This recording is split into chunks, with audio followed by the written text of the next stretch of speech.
You have the UN ambassador to Israel talking to Larry Ellison, CIA's very own Larry Ellison, multi-billionaire, and they're yucking about over like how loyal. No, it wasn't Danny Denon. This is before Danny Denon. Talking about how loyal Marco Rubio will be to Israel. Speaking of Larry Ellison, yeah, look at this. Like, look, I mean, this is what I was talking about. This is at the Friends of the IDF Gala in Beverly Hills, of course. Israel-aligned billionaires seize TikTok in battle for U.S. narrative control. The White House announced that the forced sale of TikTok will be finalized this week. The new ownership led by Larry Ellison, the largest individual donor to the IDF, will take control of the U.S. user data and the algorithm, which the White House says will be retrained. Ellison, who made his fortune developing Oracle, a database system originally built for the CIA, already controls CBS, Paramount, MTV, Comedy Central, Showtime, Nickelodeon, which makes kids shows, as well as Channel 10 in Australia and Channel 5 in the UK. Ellison is also expected to finalize control over Warner Bros. Discovery, including CNN, HBO, and the Discovery Channel before the end of 2025. Even before the forced sale is finalized, censorship of TikTok content critical of Israel, including the deal itself, has reached extreme levels as the platform moves to align with its prospective new owners. Fox, a Murdoch asset, is also seeking to join the Ellison consortium, a move that could enable cross-promotion between Fox and TikTok, further tightening the Israeli-aligned information bubble. Disapproval of what Israel is doing in Gaza has risen to 60% of the U.S. population, nearly double the approval rate of 32%. The U.S. still has over 3 years of Trump left. Israeli-aligned Jewish billionaires control OpenAI, Google, Meta, Facebook, Instagram, WhatsApp, Palantir, CBS, HBO, most of Condé Nast, Reddit, Vogue, The New Yorker, Wired, GQ, Vanity Fair, as well as numerous Hollywood studios, regional papers, and radio stations. Europe, meanwhile, remains largely absent, offering little real competition in the information space. It's one real success story. Telegram, which it managed to comprehensively alienate after France arrested its founder, supposedly for not handing over enough user data. Will the EU and the other U.S. allies align with the Israelified TikTok algorithm or attempt to create a politicized alternative of their own? Decentralized alternatives like keep blah, blah, blah. The rest of it doesn't matter. But like here it is. Here is Larry Ellison in his own words. Okay, Larry Ellison here is at the Friend to the IDF Gala in Beverly Hills. Here's what he had to say. Tell us, what is your connection to Israel? What is your connection to Israel? Well, the renewal of the Jewish state is something that I think touches all of us. For 2,000 years, we were a stateless people. And now we have a country of our own, defended by all the brave men and women of the IDF. So anything we can do to support them, who devote their lives for preserving the state of Israel, keeping the people safe, and allowing our state to continue sometimes in very, very difficult situations. This loser doesn't even live in Israel? Of course, bro. These don't give a shit about Israel, brother. What are you talking about? Like, they care about Israel in the sense that, like, it's an opportunity to make money. Okay? I actually did not know Larry Ellison is Jewish. I didn't either. I just, like... I have been to Israel. I have been to the border. I have spent time to the people who govern the state of Israel. And I feel a deep emotional connection to the state of Israel and the Israeli people. You are an high-tech person. What do you think about these You are an high-tech person. startups and high-tech phenomena? Oh, well, after Silicon Valley, there's an area, Herzliya has probably got more startups than any other place other than Silicon Valley in Northern California. So we've actually acquired a number of Israeli companies. We have 2 CEOs at Oracle. One's name is Safra Katz, and she was born in Israel. So again, we love the country of Israel, and we'll do everything we can to support the country of Israel. We recently hear that many people criticizing Israel, especially after the Gaza operation. How do you feel as someone who just say we love Israel so much? Well, again, it's a difficult situation, isn't it? To conduct military operations around civilians is very difficult, and of course, there were tragedies, and civilians were hurt. That's a terrible thing. But one thing we know for certain, that the Israeli army did everything they could to minimize civilian casualties. In that regard, they've done a much better job than a lot of other armies all over the world throughout history. He kind of talks like Elon, bro. These guys are all the same. They all literally, for some reason, I don't know if it's they go to the same plastic surgeons or something. Like they all, bro. Mark Zuckerberg, Elon Musk, Larry Ellison, they get to a certain point and they're just like, I don't know. I just like, I don't know if it's the same type of autism. Peter Thiel, another great example of this. Like you hear them speak and you're like, how? I look at guys like this and I see the exact same thing that I see with that famous televangelist. I forget his name. The one that was like standing on top of his car when the journalist is asking him about getting a private jet. And he's like, they're demonic entities or like Kenneth Copeland. Yeah. Like they just look demonic. They all have this like demonic look to them. I think it might be a white gay liberal man thing. Okay, but Elon Musk isn't gay as far as we know, and neither is Mark Zuckerberg. Mark Zuckerberg is the #1 wife guy. The phrase lizard people is going to get you in trouble. It's a real anti-globalist, anti-Semite term.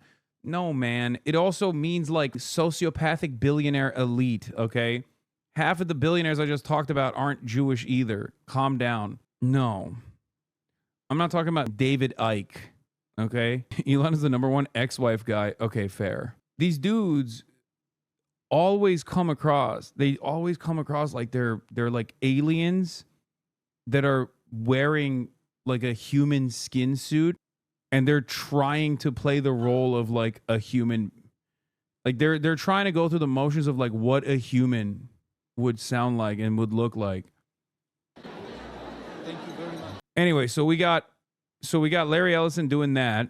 Also, here's Larry Ellison. Ron Prozor is an Israeli ambassador, outright interference in American domestic politics, but since it isn't Russia or China, nobody will care. So this is a new thing that came out. I forget who it was, but I think like someone hacked Larry Ellison's emails, okay, and revealed a treasure trove of emails. Someone hacked Jeffrey Epstein's Yahoo email earlier as well, and this is yet another hack. New from DropSite, Larry Ellison vetted Marco Rubio for fealty to Israel, hacked emails reveal. The billionaire Oracle founder is on track to take control over the American media. In this article, you find out that he is literally talking. He's literally talking to like the permanent Israeli ambassador to the UN about vetting Marco Rubio. As the nation's top diplomat, Secretary of State Marco Rubio has also played a role in the TikTok talks that steered the company towards Ellison after playing a lead role as a senator demonizing the app. He was also closely involved in the rollout of Trump's plan for Gaza's future. The enclave to Blair. Trump's son-in-law, Jared Kushner, tasked the Blair Institute in the spring with coming up with a post-war plan for Gaza, which was recently completed. Also, Larry Ellison, at the time, gave a major donation to Marco Rubio, and people were confused by it. They were like, why? Why did Larry Ellison, who we thought previously was woke, why did he give so much money to Marco Rubio? And they were like, oh, maybe it's because he thinks Marco Rubio will be like a more softer approach to Trumpian politics or something. No, it turns out he literally had a lunch with him and straight up talked to him about his loyalty to Israel. And Marco Rubio was like, of course I'll be loyal. Straight up. In the emails, he openly says it, by the way. The Israeli ambassador in the email says, did you vet him for his loyalty to Israel? Like it literally comes across like a David Duke conspiracy. You have the UN ambassador to Israel talking to Larry Ellison, CIA's very own Larry Ellison, multi-billionaire, and they're yucking about over like how loyal. No, it wasn't Danny Denon. This is before Danny Denon. Talking about how loyal Marco Rubio will be to Israel. Here it is. Ron Prozor to Larry Ellison. Larry, hi. Please send me his speech. Thanks. Okay. At the time, Rubio was seen as a strong challenger in the GOP presidential field that would ultimately include underdog candidate Donald Trump. The email showed the Israeli diplomat and Ellison arranging to meet with one another, with Prozor soliciting Ellison's views on Rubio as a potential candidate who would advocate on behalf of Israel. On April 26, Prozor sent Ellison an email titled Rubio Speech, asking the Oracle founder and CTO to send him a copy of the speech from the then candidate. The emails don't specify which speech, but Rubio had kicked off his campaign a week earlier with the speech that criticized Obama administration's hostility to Israel. The next day, the two traded messages indicating that Prozor and Ellison had dinner together, and that Ellison would soon be meeting with Rubio directly. I had a great time too, Ron. I'm looking forward to the next time, Ellison said, adding, P.S. I'll tell you how dinner goes with Senator Rubio. Larry, hi. I really, really enjoyed spending the afternoon and evening with you. Time flies with you. Thank you. Big hug, Ron. On April 30th, Prozor sent another message to Ellison to follow up, sharing his phone number and thanking him again for the evening they spent together. How was the conversation with Marco Rubio? Did he pass your scrutiny? Do you have a chance to talk about Israel? Would love to chat. A few hours later, Ellison responded in the affirmative. Hi, Ron. Great meeting with Marco Rubio. I set him up to meet with Tony Blair, adding, Marco will be a great friend to Israel. Follow-up email exchanges between Prozor and Ellison in April 2015 discussing previous meeting. A month later, Ellison, who had backed Mitt Romney in 2012, hosted a fundraiser for Rubio at his mansion in Woodside, California. That would be only the beginning of a broader range of support that the tech billionaire would offer in attempting to bolster Rubio's campaign. Over the course of the 2015-2016 primary, Ellison plowed $5 million in the Conservative Solutions Super PAC, which supported Rubio, who, as Ellison privately hoped, advocated vocally for Israel throughout the course of his presidential bid and beyond. Ellison's support for Rubio perplexed some political observers at the time. The CEO of the political crowd PAC, known as Crowd Blue, Stephen Hilton, told the San Francisco Chronicle that he had found it interesting that Ellison, who was not then well known as a supporter of right-wing causes, should support a candidate as conservative as Marco Rubio, speculating that it could reflect Rubio's past effort to implement immigration reform, a crucial issue for Silicon Valley leaders like Ellison. Nope. It was because of Israel. Also, Tony Blair is really important here as well. Ellison, who was vetting Marco Rubio at the behest of the Israeli state, by the way, American citizen Larry Ellison, by the way, okay, also has given or pledged more than $350 million to Tony Blair's world-changing project, making him the largest donor and helping it expand around the globe. Do you now understand why Tony Blair is going to be in charge of Gaza? Do you understand how this kind of stuff happens? Hasan, you have no idea what you're talking about. Please just stop talking. It shouldn't be recognized. It's a make-believe place. Hasan, I do not agree with anything you ever say, ever. Hasan, I don't agree with you. You have a very bigoted opinion on this subject. I hate you, Hasan. You literally said that yesterday, Hasan. I hate you. You have no idea what you're talking about. They did not do that. I hate you. Okay, I love this person. Although they are obviously a pro-Israel moron, I still appreciate how kind they are. And they don't even do the double S. Respect, chatter.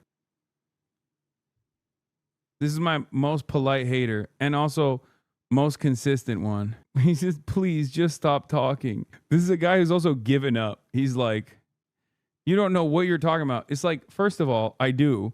And secondly, I'm reading a news article. Like, it's not like I'm just like talking shit, you know? I'm not just like railing information off the top of my head. So you might be mistaken and assume that I'm just like giving you my opinions as opposed to like the facts. I'm just reading a news article, of course, written by Hamas. Anyway, Oracle and TBI's connections are not just rhetorical. By 2023, joint retreats have become commonplace. Tony Blair Institute and Oracle. At the Institute's headquarters of the One Bartholomew Place in London, the teams would convene in the basement with executives from Oracle. Senior TBI employees have been hosted at Oracle's headquarters in Austin. It's hard to get across how deeply connected the two organizations are, a former TBI staffer said. The meetings were like they're a part of the same organization. In other words, if the relationship persists, Ellison and Oracle are positioned to take a lead role in developing Gaza. We don't have to guess what type of society Ellison would hope to usher in. On an investor call last year, Ellison said that, this is the video I must show you. Wait, come on.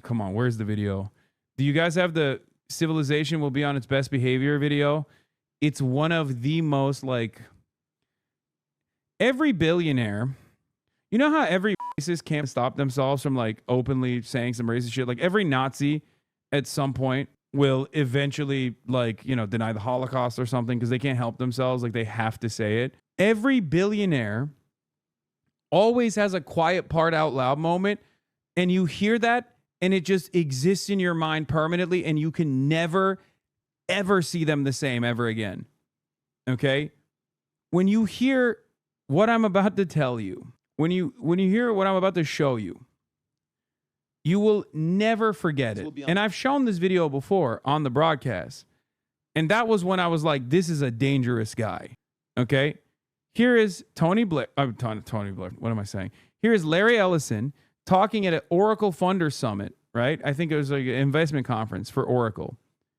Talking about mass surveillance and AI. Citizens will be on their best behavior because we're constantly. Have you seen John Wilbur's video on you as a smaller guy on Instagram, but 1.5 million followers and calls you on your shit? Calls you out on your shit today? Brother, get in line, okay? I got government ops. I got government ops, brother. What do you mean some random dude on Instagram is calling me out on my shit? All right. Citizens will be on their best behavior because we're constantly recording and reporting everything that's going on. And it's unimpeachable. The cars have cameras on them. All right, I think we have a squad car here someplace. But those kind of applications using AI, if we can use AI, and we're using AI to monitor the video. By the way, and the camera's always on. You don't turn it on and off. And by the way you turn it on, you can't turn it on. I'm going to the bathroom. Oracle, I need a bathroom break, and we'll turn it off. The truth is, we don't really turn it off. What we do is we record it so no one can see it, but no one can get into that recording without a court order. The longer one is better than this because the bathroom side is like crazy and it shows the depths of his insanity. But like, I don't like this video. There's a longer one where he describes why he thinks this actually leads to a perfect society. Okay. And it is completely psychotic. Bro, this is an hour and fucking 14 minutes. Give me a goddamn timestamp, man. Thank you, Chatter, for sending me the full video, but like, I don't want to watch the fucking hour and 14-minute video. 1 hour and 8 minutes. Absolutely lock down schools so that dramatically reduce the case of anyone being on campus that doesn't belong on campus. And immediately alert, the second someone pulls out a gun, immediately alert, use AI cameras to immediately recognize that. But we keep everyone off campus. What's wrong with his arm? He's like 80, bro. That's what's wrong with his arm. Oh, Your body cams will be transmitting that. The police will be on their best behavior because... Isn't this awesome? Straight Arrow News showing Larry Ellison predicts AI-powered surveillance is in our future. Straight Arrow News, also owned by like a fucking right-wing billionaire guy. Fucking sick. Yeah, this is the same clip here. We're constantly watching and recording everything that's going on. Citizens will be on their best behavior because we're constantly recording and reporting everything that's going on. When you come to government and what government's doing, there are artificial intelligence tools, and some of them I know that Oracle have developed around financial management for government. But also, tell us a bit about because you're right at the forefront of this revolution, what it means for what government should do in terms of its digital infrastructure, digital ID. Talking BB, shut the fuck up.